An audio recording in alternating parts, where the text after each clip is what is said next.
A invasão em grande escala da Ucrânia por Putin em 2022 desencadeou a pior crise nas relações entre a Rússia e o Ocidente desde a crise dos mísseis cubanos em 1962.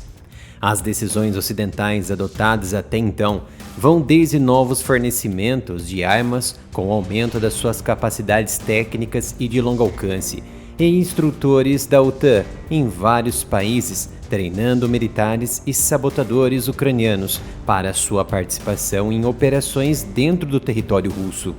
Desde o ano passado, a Ucrânia atacou profundamente o território russo, bombardeando refinarias de petróleo e fábricas de armas com drones e bombardeando repetidamente bases aéreas e regiões fronteiriças russas, muito importantes. Putin alertou no mês passado o Ocidente que um conflito direto entre a Rússia e a OTAN significaria que o planeta estaria a um passo da Terceira Guerra Mundial, principalmente se a Ucrânia empregar armas ocidentais contra o seu território, e disse que alguns militares da OTAN já estavam presentes na Ucrânia.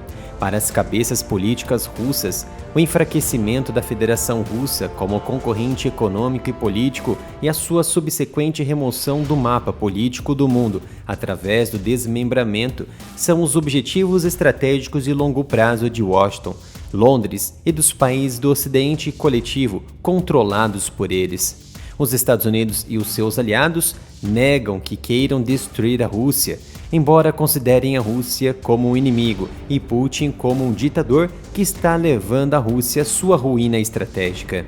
A Ucrânia jamais conseguiria atacar bases russas sem o auxílio europeu e americano. A maior preocupação hoje da Rússia são as suas bases aéreas de bombardeiros estratégicos e caças-bombardeiros ao longo da fronteira com a Ucrânia, como Ryazan e Ingles. Um dos motivos de Moscou transferir a maioria de suas unidades aéreas dessas localidades próximas da capital para muito longe, na região do Círculo Polar Ártico. A Rússia está bem ciente da forte dependência da Ucrânia dos fornecimentos militares ocidentais, da inteligência eletrônica, do reconhecimento óptico e da assistência dos conselheiros da OTAN no terreno. Como resultado, planejar e conduzir ataques requer uma quantidade significativa de recursos e horas de trabalho.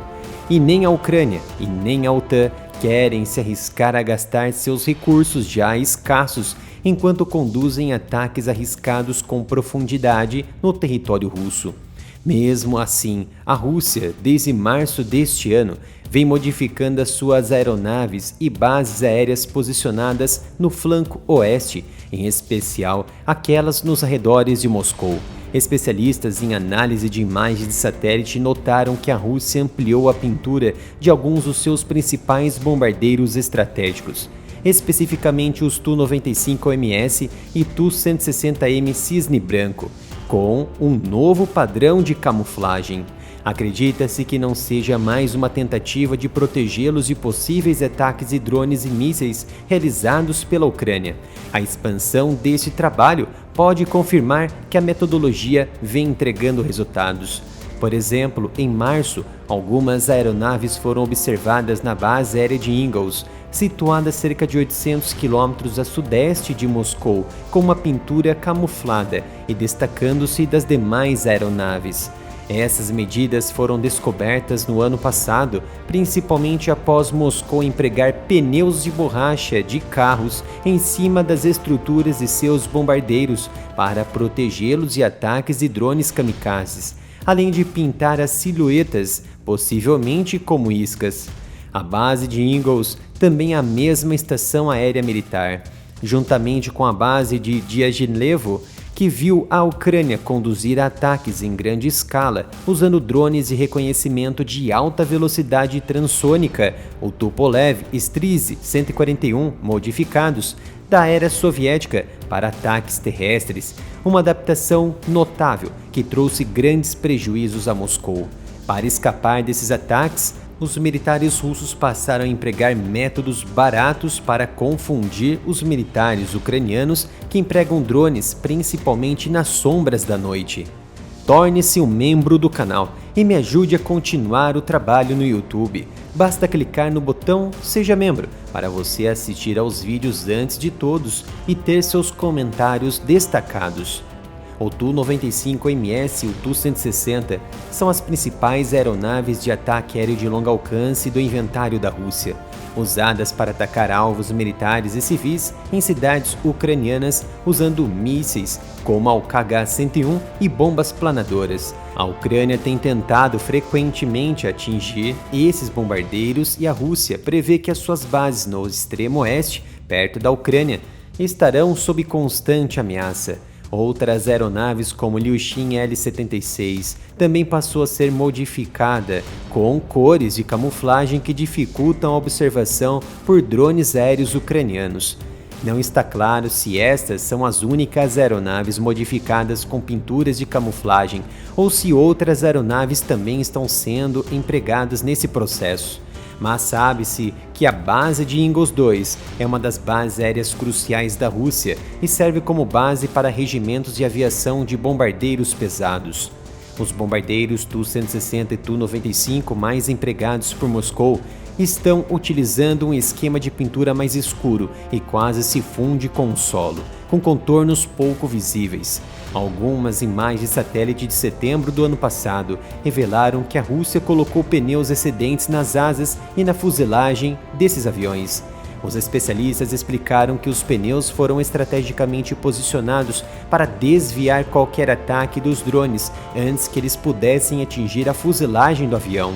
Um único golpe com uma ogiva pouco explosiva poderia ser suficiente para tornar a aeronave inoperante por um período significativo.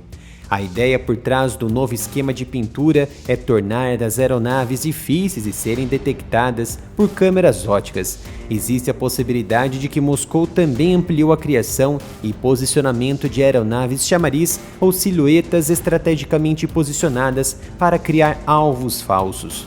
Tais iscas falsas, embora nem sempre bem-sucedidas, também deverão complicar o planejamento da Ucrânia, injetando um sentimento de dúvida sobre se os alvos identificados são falsos ou reais. Não se sabe se todas as novas metodologias empregadas pela Rússia estão dando certo, mas os métodos se ampliaram no decorrer do tempo e provavelmente que sim, inclusive diminuíram o número de ataques ucranianos a partir de drones nas bases aéreas. Os militares russos estão mais atentos a partir de agora. Esses métodos podem ser testados em médio prazo. Isso porque os Estados Unidos mudaram a sua postura e tudo pode acontecer na guerra na Ucrânia e no mundo a partir disso.